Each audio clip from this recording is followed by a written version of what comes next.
Hello everyone, this is गौरव त्रिपाठी और watching the teachers today. Examination में जब स्टेजेस एक से ज्यादा हों और अलग अलग नेचर के हों, प्रीलिम्स हो, मेंस हो, इंटरव्यू हो, ऐसे में एक जो कंफ्यूजन हमारे दिमाग में रहता है, एस्पिरेंट के दिमाग में रहता है, वो ये कि प्रिपरेशन हम नोट से करें या बुक से पढ़ें। क्योंकि जब हम किसी कोचिंग में एडमिशन लेते हैं या बाजार में किसी बुक स्टॉल से कुछ खरीदने जाते हैं, तो हमारे पास नोट्स का भी ऑप्शन होता है, हमारे पास बुक का भी ऑप्शन होता है और दोनों ही समान रूप से उपयोगी बताए जाते हैं। कई सारे ऐसे टॉपर्स होंगे, सेलेक्ट होंगे लोग जो कहते हैं नोट से मैंने पढ़ा था, इस कोचिंग के नोट से पढ़ा था, इस दुकान से नोट्स खरीद के पढ़े थे। और बहुत सारे एस्पिरेंट हैं जो ये कहते हैं कि बुक ही पढ़ना चाहिए, मैंने तो सिर्फ किताबें पढ़ी और दूसरा कुछ नहीं पढ़ा। इस वीडियो में हम ये क्लियर करेंगे कि बुक्स पढ़ें या नोट्स पढ़ें। और ये वीडियो का ये जो टॉपिक है ये आपको एक और क्लैरिटी देगा कि आपको असिस्टेंट प्रोफेसर एग्जामिनेशन के लिए प्रिपरेशन किस से करनी है, क्या बुक से करनी है या नोट से करनी है। शुरू करते हैं। कैसे समझेंगे हम कि बुक्स पढ़ें या नोट्स पढ़ें? इस क्वेश्चन का आंसर हम कैसे देंगे? इस क्वेश्चन के आंसर के लिए हमने कुछ पैरामीटर्स डिसाइड किए हैं। आपकी नीड और बुक और नोट्स क्या जरूरी है, क्या आपको चाहिए, ये तो नीड आपकी क्या है। अगर आपको कॉम्प्रिहेंसिव स्टडी करनी है, यानी जो स्टडी है वो बहुत विस्तृत है, जब भी आपको विस्तृत अध्ययन करना हो तो विस्तृत अध्ययन करने के लिए आपके पास बुक ही एक सहारा होगा, नोट्स नहीं। जब भी कभी कॉम्प्रिहेंसिव स्टडी करनी है तो आपके लिए क्या होगा? कॉम्प्रिहेंसिव स्टडी में बुक्स, ओनली बुक्स। नोट्स कभी भी आपको विस्तृत जानकारी नहीं देंगे। ठीक। दूसरा पैरामीटर, क्या आपको कॉन्सेप्चुअल क्लैरिटी चाहिए? अगर आपने कुछ टाइम पहले अपनी पढ़ाई बंद की, 4 साल 5 साल पहले, अभी वर्किंग है, तो कॉन्सेप्ट थोड़े से भूल जाते हैं। दूसरा, अगर आपने जो ग्रेजुएशन के बाद या पीजी जो किया वो बहुत ऐसे किसी इंस्टीट्यूशन से नहीं किया जहां आप रेगुलर जाते थे, बस किया, फिर कुछ महीने पढ़ाई की, नेट या जेआरएफ क्वालिफाई हो गए, तो कॉन्सेप्ट सभी पार्ट के आपके क्लियर नहीं हुए हैं, स्पेशली सब्जेक्ट में, तो वहां भी आपको किसकी जरूरत पड़ेगी? बुक्स की। वहां नोट्स आपकी मदद नहीं कर पाएगा कॉन्सेप्चुअल क्लैरिटी में। फिर जब आपको एग्जामिनेशन जो यूपीपीएससी या यूपी ईएसएससी जैसा कोई कमीशन करा रहा हो, तो आपको ऑथेंटिक सोर्सेस की जरूरत पड़ती है।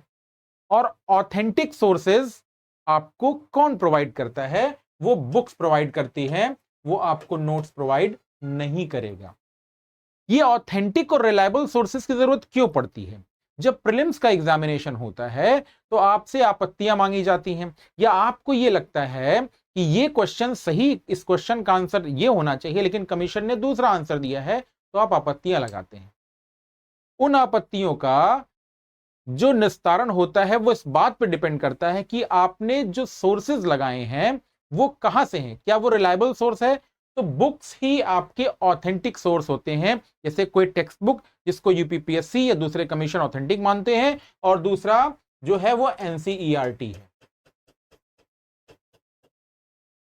ठीक है, ये सोर्सेज आपको केवल बुक देगी, नोट्स नहीं देगा। फिर जब बात मेंस की होगी, एग्जामिनेशन में आपको मेंस लिखना है, डिस्क्रिप्टिव आंसर लिखना है, तो डिस्क्रिप्टिव आंसर लिखने का एक ही केवल तरीका है कि आपने स्टडी किससे की हो? बुक से की हो। नोट्स आपको कभी मदद नहीं करेगा डिस्क्रिप्टिव आंसर लिखने के लिए। तो आपको क्या जरूरत पड़ेगी? नोट्स। तो ये है नीड।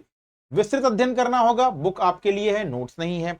कॉन्सेप्चुअल क्लैरिटी अगर आपको करनी है, कॉन्सेप्ट भूल गए हैं, तो बुक जरूर पढ़िए, नोट्स नहीं। अगर आपको ऑथेंटिक रिलायबल सोर्स चाहिए तो आप एनसीईआरटी या बुक्स पढ़ेंगे, नोट्स नहीं। अगर आप डिस्क्रिप्टिव आंसर लिखना है, आपके एग्जामिनेशन की नीड, तो आप बुक पढ़िए, नोट्स नहीं। दूसरा, पैरामीटर्स और भी हैं। अगर आपको लंबे समय तक कोई चीज याद रखनी है तो ये हमेशा याद रखिए कि लंबे समय तक याद, आप कहते हैं ना लंबे समय तक याद रखना है। अगर आपको कोई भी चीज लंबे समय तक याद रखना है तो आपके पास क्या है, बुक है।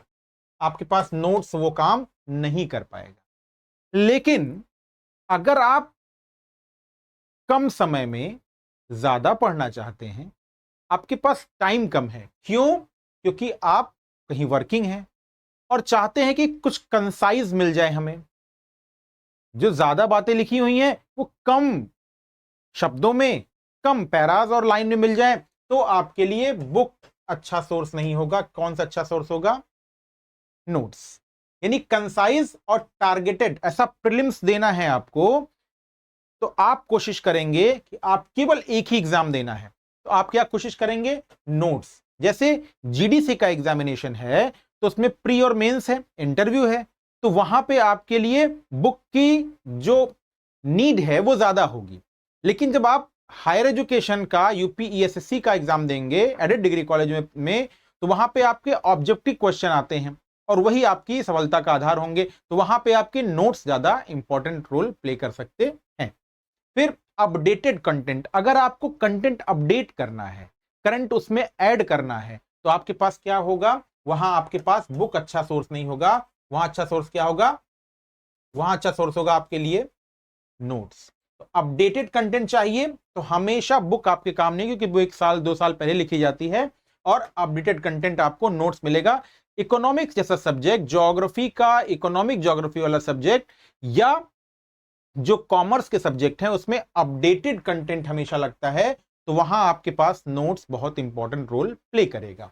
फिर है पोर्टेबल। आप वर्किंग हैं, आप ज्यादा समय तक कहीं पे काम करते हैं, किसी कॉलेज में पढ़ाते हैं, और वहीं बीच में आपको आधे घंटे 1 घंटे का समय मिलता है, तो नोट्स आपके लिए बहुत हेल्पफुल हो सकता है कि वो पोर्टेबल कंटेंट होता है, आप कहीं भी लेके जा सकते हैं और आसानी से उसे पढ़ सकते हैं।